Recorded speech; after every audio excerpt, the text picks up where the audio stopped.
And welcome everybody, and thank you guys for joining me again. My name is Wilky, and we're talking about my Memento, my go-to pocket sniper pistol, whatever you want to call this. This has been requested quite often, so this seems to be something that people are interested in because I don't think this is a very popular gun, but I still think it's a very fun gun to use, and aside from one or two encounters, it's a really useful gun in the current scenario. So let's dive right into that. I'm going to be covering the weapon with all of its features, then we're going to talk about the armors and everything, then we're going to skip over mods, and I'll give you a quick DPS check, but I'll explain a few things when you go to there.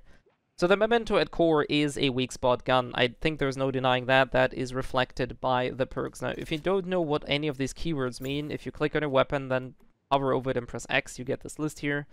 Fast Gunner grants you stacks, and per stack you get 1% fire rate and 1% attack for 2 seconds. This can stack up to 5 times.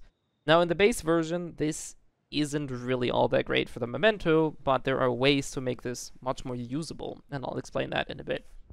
The rest of the gun is fairly straightforward. Whenever you hit a weak spot, your chance is doubled. I don't know why the hell I just fell down my base.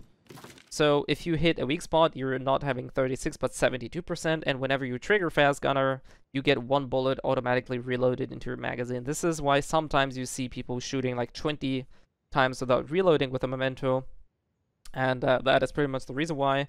On top of that, each shot has a 40% chance to consume another bullet, and when that happens, your attack is increased by 80%.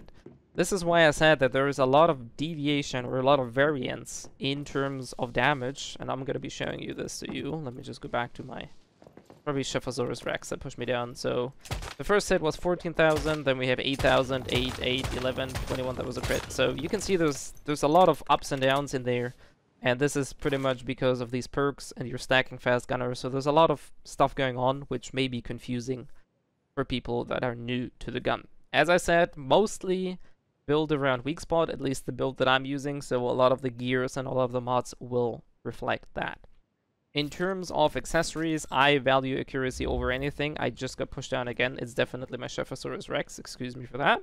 I'm gonna lob this guy down. So I value accuracy over anything else because accuracy makes your gun actually shoot where you're pointing it. And let me just get rid of this dude here because he's gonna push me down again, so goodbye, mister. This is essentially a pocket sniper, so if you see this guy here, I'm not sure if I can think the head. There we go. So even at that range, as long as you decent aim, and I usually don't really use my ADS mode most of the time. It's just over the shoulder or OTS. So if you hold right click, this is pretty much the mode that I'm shooting at.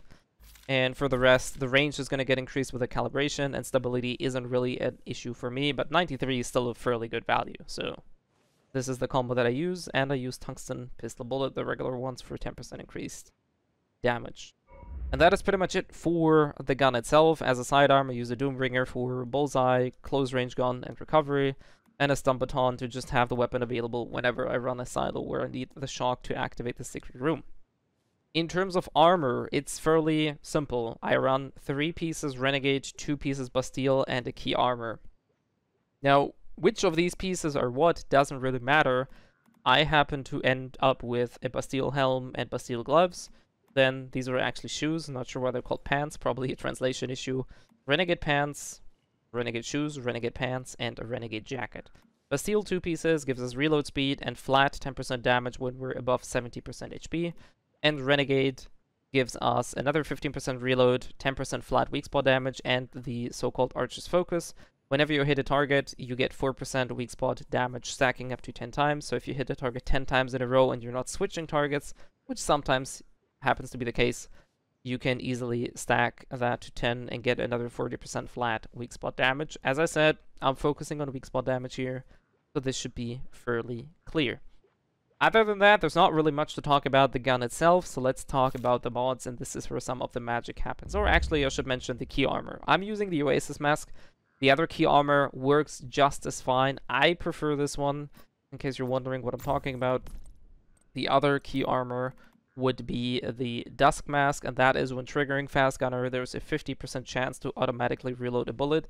This will make your reloads even fewer in time, but I don't really think this is an issue because as long as you're hitting weak spot, you can stack up a lot of these stacks, and I personally think that having more stacks and getting more per stacks out of this gun is better for my personal playstyle, but if you don't like using anything else, you can either use the dust mask or you don't have to use one at all. For a very long time, I didn't have a key armor in that regard anyway, so that is probably the biggest change that I have. Now, in order to capitalize on this mask, because what this mask does is it allows us to give us 10 additional fast gunner stacks. So instead of 5, we now have 15 stacks, and we get an additional 1 attack per stack. And we use a mod, we're just going to seamlessly go into the mods now. We use Blitzkrieg, which gives us an additional 5 stacks and an additional fire rate of 1% per stacks. So now we're totaling up to 20 stacks total, and we're both boosting fire rate and attack even further. And you'll see what this does at the DPS check in the end. So, this is pretty much the magic about my build and why some of the fights or videos, you know, I'm shooting as fast as I can and deal the damage that I'm doing. Let's dive right into the weapon. We're using Shooting Blitz. I don't really think there's any contest here. Shooting Blitz just allows us to pretty much keep our fast gunner stacks. It gives us flat 15% weapon damage when we are in fast gunner mode, and it increases the duration by 4 seconds, which totals up to 6 seconds. Now, the reload speed of the Memento is fairly long. So having only 2 seconds, let me just unequip the mod here for a second. If we just have that even if we restack it, reloading essentially means we're losing our stacks. And since we're focusing on these stacks, this is obviously not a great thing. So back to that. And now what happens? Our stacks are lasting much longer, allowing us to reload and still have plenty more time to continue where we left off. As I said, this ties very much into building more stacks, but more so later. For the Doombringer, I'm using Recovery Mark. I use this as a support / sustain sidearm. So, for the helmet, Precise Strike, I don't really think there is a contest here. Hitting a weak spot grants weak spot damage by 12%. Stacks up to 3 times. Now, the Memento isn't the super most efficient gun at using this mod, but there really isn't any other choice that makes a whole lot of sense.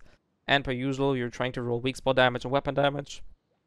In lack of anything better, this is what I have to use. But ideally, I would have more reload speed bonus on this, and for the last perk, it's just really whatever. For the mask, I mentioned this already, Blitzkrieg, Fast Gunner, additional 5 stacks, and more fire rate. Same deal here, weak spot damage. I don't have a good roll here, so this is what I ended up with. For the chest, now this is where a lot of people will get, or will run different things. I personally think it's better to run a legendary mod because of the additional substats that you can get. But if you really want to go for any of the blue damage increase or crit increases, it's just as much useful. But I personally think sacrificing one of the key effects is not worth it, at least not for the Memento. So I run Rejuvenation, and yeah, this mod is absolute dog poo-poo, not gonna lie, but you know, RNG just didn't favor me in the first server, so I will definitely have to refarm this one. For pans, 3 strikes is definitely my go-to mod. Same deal here, weak spot damage, weapon damage. This is actually a decent roll, but unfortunately my upgrades were not as nice as I wanted them to be. Now, munition amp, you can go for weak spot amplification. I personally believe that munition amp is actually better in terms of raw damage. This has to do with diminishing returns and math in general.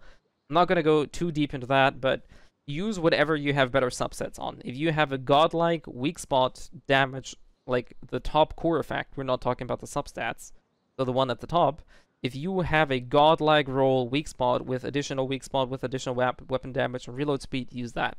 If you have a good munition amp, then use that. My munitions amp is actually not so bad considering it's from hard mode, so I'm fairly happy with that, but I will definitely replace that. And lastly, for boots, this is a personal choice. I prefer slow and steady. You can use cover, advance, or any of the other mods, but I personally believe that having flat 10% unconditionally is better than having a conditional 20%, because this mod will always give you 10% more damage, and when you're above 90% HP, again, 10% additional damage. So in total, 20%, similar to, for example, covered advance, but if you get hit and you drop below 90%, you're just losing the 10%, whereas the other buff, you just have to not be hit for 4 seconds in order to get the rebuff. It's a personal choice here, really. Some fights, it's very easy to not get hit for 4 seconds. In some other fights, it's very annoying to not get hit every 4 seconds. So, as I mentioned, pretty much use whatever you have, what's better in terms of rolls. This one's pretty good for me. So there's that. You can technically use Secluded Strike as well, but I really don't advise that. So for me, it's either a toss-up between Cover, Advance, or Slow and Steady. So that is it about mod selection. As mentioned, the key feature really about the build, or what you may have seen in some of the videos, is stacking up the fast gunner and ramping up the attack speed. So pretty much the only thing left to do here is showcase some of the DPS, and I will let you in on a couple secrets. For that, we're gonna equip one of the most dreadful weapons in the game, I think, and that is the axe for Fortress Warfare. Now, what some people don't seem to understand is that not everybody, right? I'm not talking about all of here, but a lot of people showcase DPS, which doesn't really apply to the real game. And we're just gonna start shooting while I'm talking. So this is what I would call the natural DPS, or rather the natural build-up for the Memento. And you can see that the more stacks we get, the faster our attack speed and the more damage we're actually dealing. So now we are at 20 stacks. So my DPS is slowly rising. We're probably going to clock in at somewhere at 40,000 DPS. I'm not really sure. I don't want to have you sit here and shoot 2,000 bullets in this. So what a lot of people do now, they are fully buffed, and then they're switching targets. And look what happens. All of a sudden, our DPS is a lot higher because we have a fresh target, right? And this can be quite heavily manipulated, right? So let's just see. I want to get my fast gunner stacks going on here. So what we're going to be doing then is summon my Deviant, switch guns, do a heavy attack, switch guns back again, and we can now start hammering again. And you can see that these numbers are skyrocketing more than anything. We had a close 140,000 DPS. So this is what I mean with paper DPS versus realistic DPS. Most of the time I don't even use the long axe because I find it insanely annoying to use. So for the most part, it's just really me, my Deviant, and my fast gunner stacks. So as I mentioned, this is pretty much all the secret there is to it. It's fairly simple. As long as we're hitting weak spots, or as long as weak spots are available, this gun is incredibly useful. It's very satisfying to kill Rosetta people with it because it has penetration, which allows us to... Don't quote me on that, but apparently it's 25% more damage against Rosetta people. So this one hits very hard. It's very easy to clean up headshots and just one-tap a lot of the enemies. And even elites, for as long as you hit the weak spot, they usually get clapped very quickly. And I'm also a sucker for ammo economy, which this gun is really good at. And that is pretty much it. As I said, it's not really something magical in here. It's just, for example, Prime Wars and stuff like that. For as long as you can build those numbers up, it's just really there. And just for the sake of comparison, you can see our DPS is actually rising because we're building up more and more fast gunner stacks. Also remember, I don't have any buffs, so I could use food buffs and everything else in order to get even more. But just for the sake, yeah, it's a close 40,000 somewhere. And we just go here, look at that. We're all of a sudden like much higher. So needless to say, this is why I say it's paper DPS, but I can attest to you, I've made a couple of videos and I will upload pro mode runs. This gun does absolutely fine. I don't think it's the best choice for Leah Labs, but Leah Labs in general is just really not a very gun-friendly or selection-friendly fight. So a lot of guns are not really useful in Leah Labs, but for any other monolith, for Mendezeran or the Forsaken Giant, for the Dog, for Araxiam, and for Trent, the only monolith the gun really isn't super good at is for the Ravenous Hunter, because you have to destroy his minigun. But once you destroyed his minigun, he has a weak spot again, so you should have no trouble. And yeah, that's it. As I mentioned, if you have any questions in regards to like builds or anything that we're using, there's that. I'm gonna show you my baseline stats. So this is currently what we're running. As I mentioned, one thing I forgot, actually, excuse me. I will replace the basic calibration with a precision calibration with weak spot damage. What precision does, in case you do not know, I have a couple lined up, but I'm too greedy to grab them right now. What precision does is it grants us 25% attack, range buffed by 40%, but it reduces our fire rate. Since we're not really using a fast firing gun anyway, and fast gunner with a mask and the double stacks is really getting rid of the attack speed problem, I would always run this one, though I can see some people maybe making, where is it, rapid shots that work, but that's to be tested in another build. So yeah, TLDR would be, if I can, or if I have one, I will be using a double weak spot precision calibration because the crit rate is meh, and stability and range is not really something useful either, I think. So there's that pretty much. And that is it for my Memento guide. As mentioned, if you have any other questions, feel free to let me know. And I'll see you guys next time.